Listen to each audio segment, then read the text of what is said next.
Jaehwan can only watch as his one long-forgotten friend gets dragged into the detention area.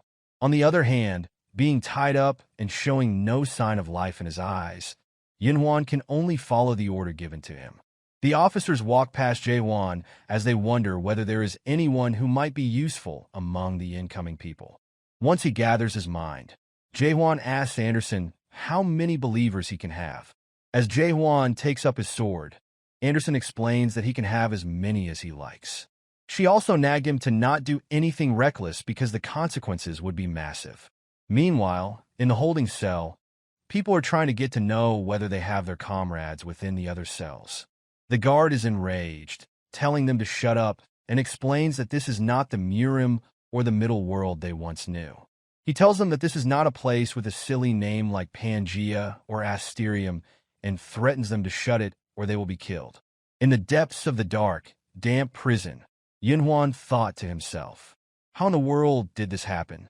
He arrived here exactly 1 week ago. He has tried many times to figure out what happened, but he can't remember anything. So he wonders what he is doing here. What he knows for sure is that the world has come to an end. Somehow, he is able to utter Jaehwan's name. Yinhuan was certain he had never heard that name before, so he developed a chill that worsened significantly after he arrived in the abyss. The chill kept Yunwan's memories from him whenever he tried to remember something. He couldn't shake off the anxiety that the world around him might shatter like glass at any moment. He was afraid he might get crushed, like a bug under the tremendous pressure of the deep sea. As he sat there trembling, Yinhuan unconsciously whispered that name to himself. He calls out to him, Jaehwan, as if it were the name of a god. Suddenly, a guard comes into his cell, telling him there is a god that wants to see him. He also calls out to the woman to come as well. Outside the cell, unfortunately, it is not Jaehwan who wants to see them. It's a god who wants to look for experts from the tower, as the guard explains that the dream demons from the association guaranteed it. The guard explains that the woman only made it to the 76th floor, but she is exceptionally beautiful. While the man failed the tower, he still managed to reach the 98th floor, the guard added. In this batch, there are only 2 of them. As the guard explains, the Dream Demon Association didn't send the rest. These are the only 2 whose memories couldn't be completely covered. The god calls out Yinhuan, and somehow, he recognizes that it is his name as the god asks him to come. Outside, Jaehwan tries to break into the holding cell, but Anderson prompts him not to do it. She explains that rescuing his friend by destroying the prison will only get him into trouble. There are many agents of high-level gods here. Besides, here in Caspian, there is something called the World Restriction Agency. That is an organization created to ensure the safety of sites. Because of this agency, neither gods nor agents can use combat settings in the center of Caspian. Jaehwan still doesn't care, given her explanations, and keeps approaching the prison.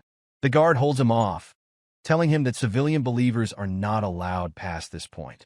Jaehwan simply tells him to go away, because he wants to get his friend. Yet the guard stands his ground, telling Jaehwan that he is not allowed inside, before threatening him with violence. Jaehwan is annoyed and going for his blade as he tells the guard to step aside. He remembers Yinhuan, the single comrade he had who climbed with him all the way to the 99th floor. He wanted to ask him why he did not go back like the others by using the return stone. Out of a sudden, the connection he has with his world force is being cut off. Jaehwan looked around to see what had stopped him. Yet he don't sense anyone in the area who could have done it. In the end, the guard turns around and tells Jaehwan to stop messing around and to get lost. Only then does Anderson speak again, telling him that fighting isn't allowed here. She explains further that if he tries to use his world force, the restriction agent's large-scale, setting world force seal stops him. This makes Jaehwan wonder how to save his friend before Anderson tells him to head over to the big building. Even though it is not certain, at the very least, Jaehwan will have a better chance at saving Yunwan than his mindless stabbing. Meanwhile, at the Caspian's World Force Restriction Agency, an officer is frantically running to get the director to address an emergency. The director can only wonder what had happened as his officer explains that he will see once he gets there. The moment the door opens, he is surprised to see their bunch of officers are passed out. When the director asked, the man explains there are about 80 believers who collapsed because there was an unusual energy reaction near the prison in Caspian. It is then explained the World Force seal is maintained by the shared world force of 100 believers who worship different gods. Never in the agency's history has this setting been deactivated like this before. This instance gives them an 8 danger level. The degree of this emergency level is far more terrifying than they ever seen. Half of the believers passed out a month ago as well, because at the time there was a fierce battle among the agents of high-level gods, but it wasn't as intense as this. The director then orders his officer to get reinforcement from the high-level gods and to make sure they all have Class Tree World Force or higher before he is going to send out a battalion. On the other hand, Jaehwan arrives at the building Anderson told him to come to.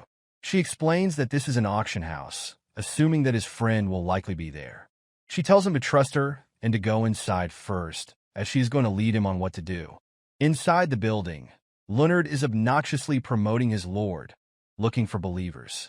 While Jaehwan is posing, Leonard is offering anyone to take a look at his god's worldview. Jaehwan is fuming at Anderson, and she can only apologize and make him do this.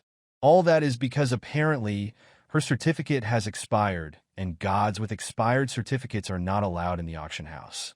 On the bright side, she reveals she will give him a temporary certificate if he has just 5 believers, as Leonard is trying hard to take literally anyone. On the other hand, Jaehwan thinks Leonard is much more useful compared to Anderson, as he is actually doing a good job. By chance, there is someone interested in seeing the worldview, so he asks further, as Leonard explains he will receive all kinds of benefits as a high-level believer. Right after, he overwhelms Leonard with all kinds of questions, and the most he is curious about is why the agent is naked. In the end, Leonard turns toward Jaehwan and asks for help. So he put his hand up toward the man, saying he would show him the worldview. The moment he grabs Jaehwan's hand, what is unfolding before his eyes is the depth of hell.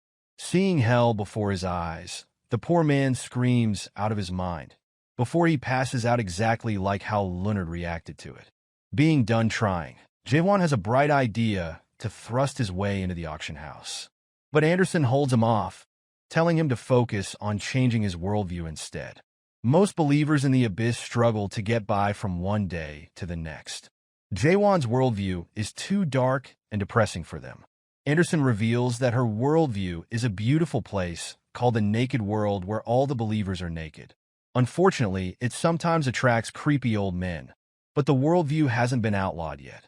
Jaehwan originally thought Anderson's worldview had a fairy tale theme, and it turns out it's an adult fairy tale.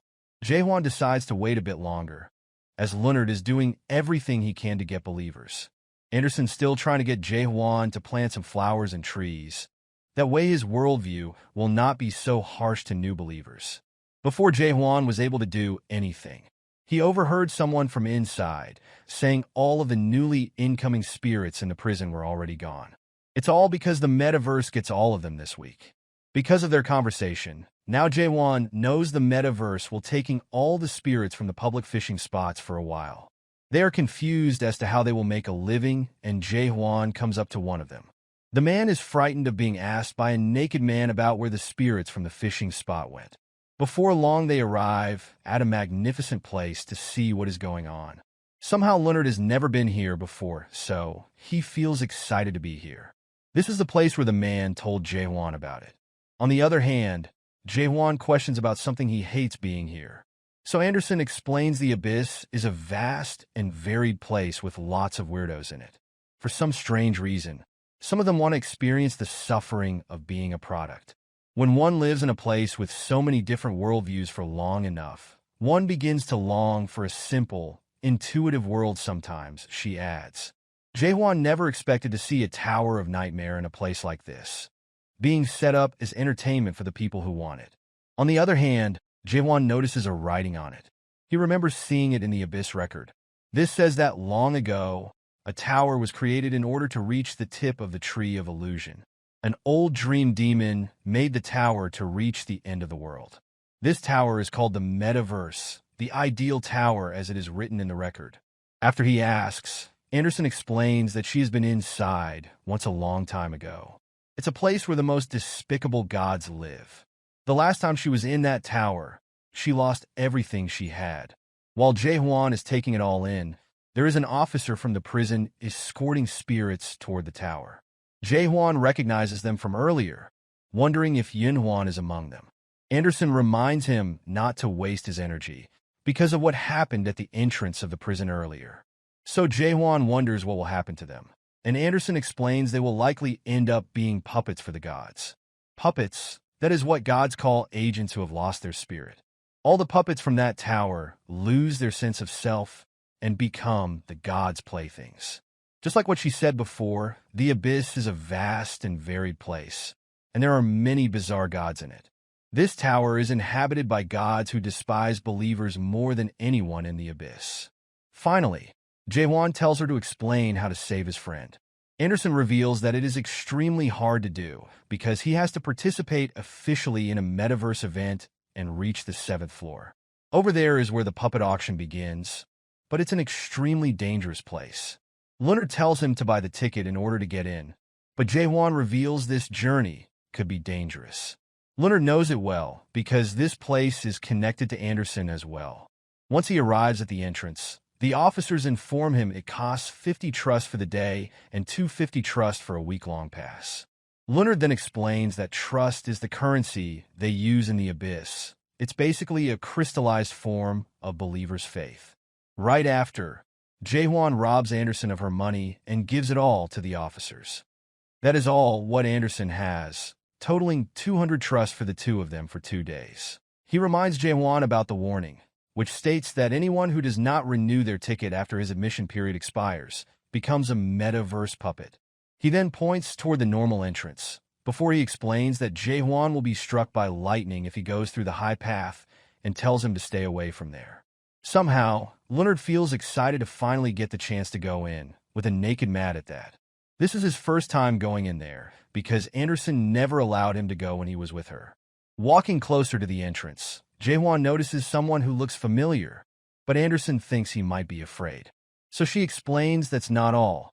The ones already in the tower are extremely terrifying. Even so, Jaehwan will go in anyway, wondering whether Anderson is afraid. Only then she expresses that she would not go back in there if given the chance. Jaehwan knows Anderson was once a cultivator who operated a tower of nightmare, but for some reason, she genuinely despises that tower. He also knows she lost everything because of this tower, so he announces right then that he will help her to get it all back.